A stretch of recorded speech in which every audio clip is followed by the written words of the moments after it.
Foi. NR10. A aula de hoje, iniciando, como vai, senhores, vai ser sobre NR10, aquilo que a gente já tinha conversado. Tá? Eu vou começar a introduzir a parte técnica do NR10 para vocês. Só preciso pegar o comecinho aqui da página, que eu já fechei. E eu tinha marcado. Tá?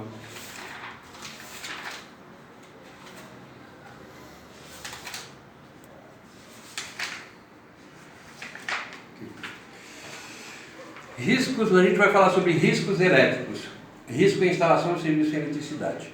Todo o texto que eu vou ler aqui, eu vou passar para vocês através de foto, tá? Para vocês não perderem nada.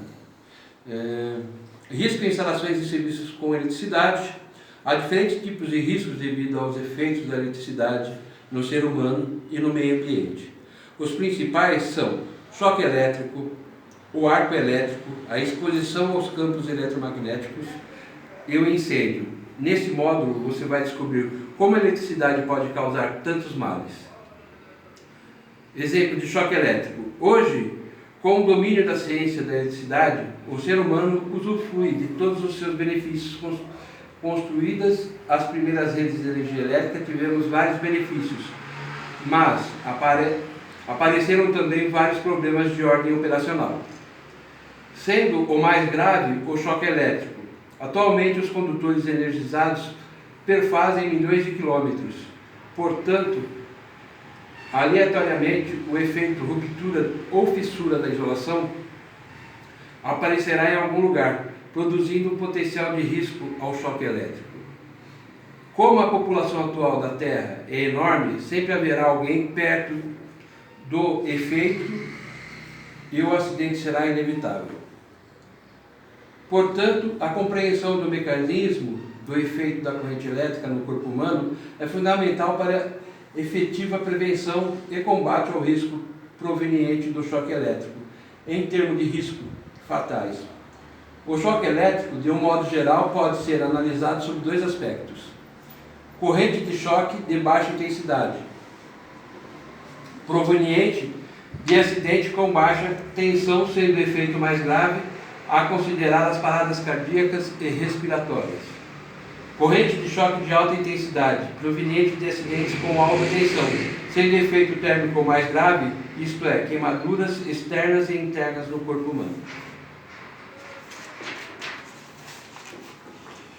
Conclusão. O choque elétrico é a perturbação da natureza e efeitos diversos que se manifestam no organismo humano quando esse é percorrido por uma corrente elétrica. Os efeitos do choque elétrico variam e dependem de percurso de corrente elétrica pelo corpo humano, intensidade da corrente elétrica, o tempo de duração, a área de contato, a frequência da corrente elétrica, a tensão que foi submetido, condições da pele do indivíduo, condições físicas do indivíduo, estado de saúde do indivíduo. Tipos de choque elétricos. O corpo humano, mais precisamente sua resistência orgânica,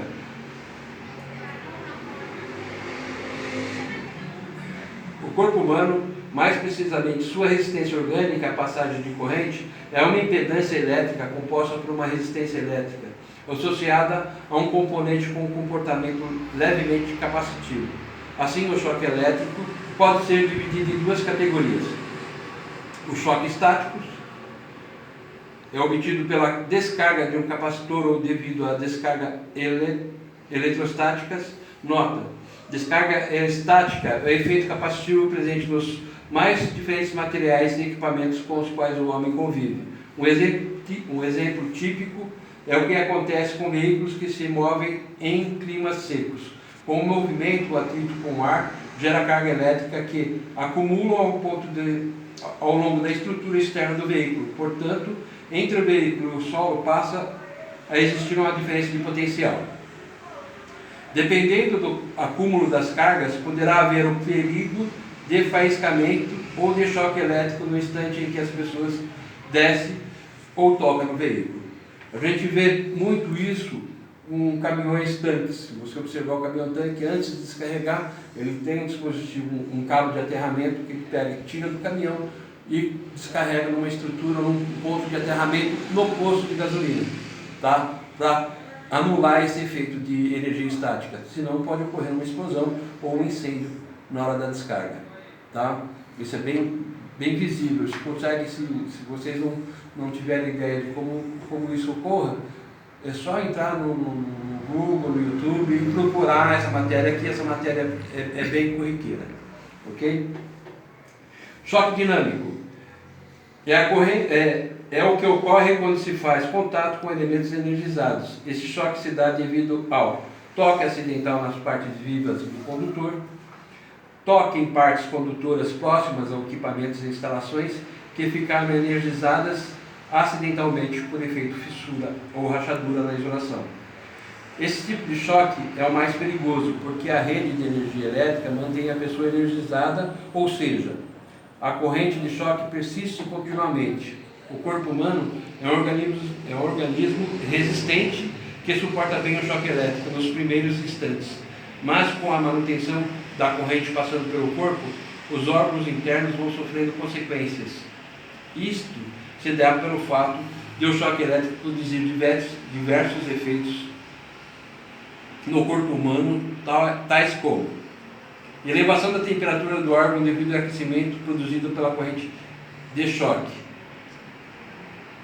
tetanização e rigidez dos músculos, superposição da corrente de choque com a corrente neurotransmissoras que comandam o organismo humano, criando uma pane geral.